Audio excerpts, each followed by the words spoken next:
Hey there, everyone. I'm Ryan Casarez-Merrell, and this is my educational leader interview. I decided to interview Mr. Peter Beck, who is currently a U.S. history teacher at Fresno High School. He was a teacher I had as an advisor at Hoover High School, 2006-2010, but he has currently been at Fresno High for the last 5 years. As a teacher, he has a lot of responsibilities and different roles. When it comes to coming up with a curriculum, he has to make sure that he considers tests, projects, presentations, quizzes, um, different things to show students proficiency in U.S. history. He has to make sure his classroom is a welcoming environment for all students and making sure that there are clear boundaries, rules, and expectations to follow. He has to make sure that as a teacher, he is keeping up to date with his credentials, as well as making sure he is aware of teaching strategies and educational equity practices, and making sure that while interacting with students and parents and other teachers, that everyone does hold themselves in a professional manner. He does collaborate with other history teachers, science teachers, English teachers, making sure that students have a decent understanding of what they're reading. He has to attend department meetings, of course, um, communicate with teachers and parents. He has an adaptive leadership style when it comes to curriculum and lesson planning. As the text says, one individual makes all decisions. Peter has an idea of what state needs students to know by the time they graduate or matriculate, so he does create its lessons plans. When it comes to classroom discussion and participation, he does have a more laissez-faire where, again, as the text states, the students are responsible for decision making without leadership supervision. In this case, in regards to like Socratic seminars or group presentations, when it comes to teacher collaboration, he does have a democratic leadership style, making sure that he's able to accept that other people have different viewpoints and are able to contribute to the meetings.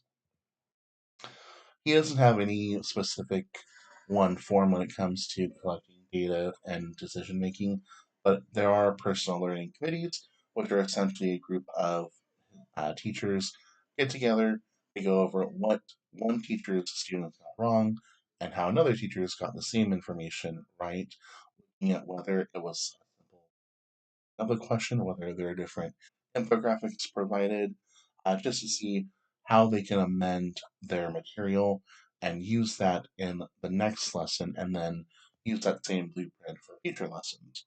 And it's a simple, classic read. When it comes to learning opportunities, he offers students primary source analysis, different opportunities to debate and discourse. So, you know, policies against or for certain social subjects such as open borders. Then there's also historical writing and literacy development, so document based questions, claim evidence, or reasoning essays, for example. For families, to make sure that they are aware of what is expected from the students when they attend this class.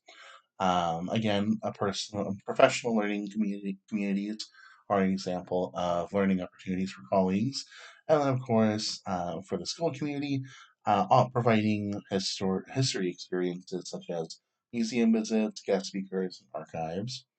When it comes to assessments and evaluations of its students, he has to do daily ones, which are low impact, but think of warm up questions or exiting tickets, explaining something in your own words.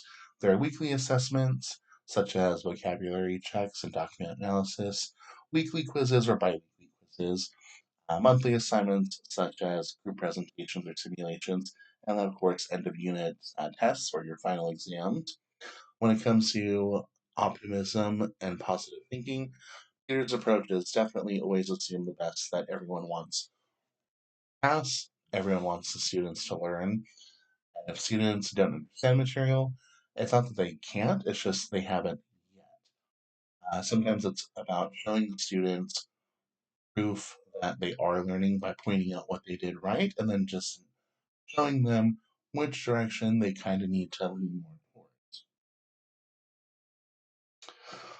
When it comes to how he advocates for others, as a student, as a teacher, he advocates for students to get the proper independent educational plans, extra tutoring, extra credit, and of course, if life circumstances or uh, things happen, that students do get an occasional exception or an extension, and of course, teaching students to make sure to voice their questions or their viewpoints.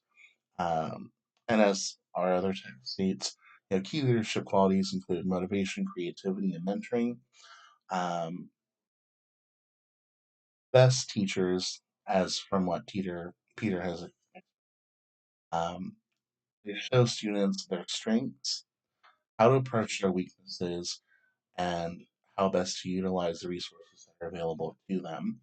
And of course, he advocates for families through teaching their families what's expected of their students and providing the information in as many different languages. That way, students and their parents can speak in their native tongue more comfortably. Final thoughts for me. The biggest thing I learned from Peter is that the best teachers are flexible. They understand how to cooperate with others. They're passionate about what they do, and they get involved. By that, Peter means making sure that you attend as many sporting events, community events, making sure that people see you, they see you invested not only in the students, but in the community as well. When they see that commitment, they see someone who is willing to take that extra time, effort, and step into making sure that everyone succeeds.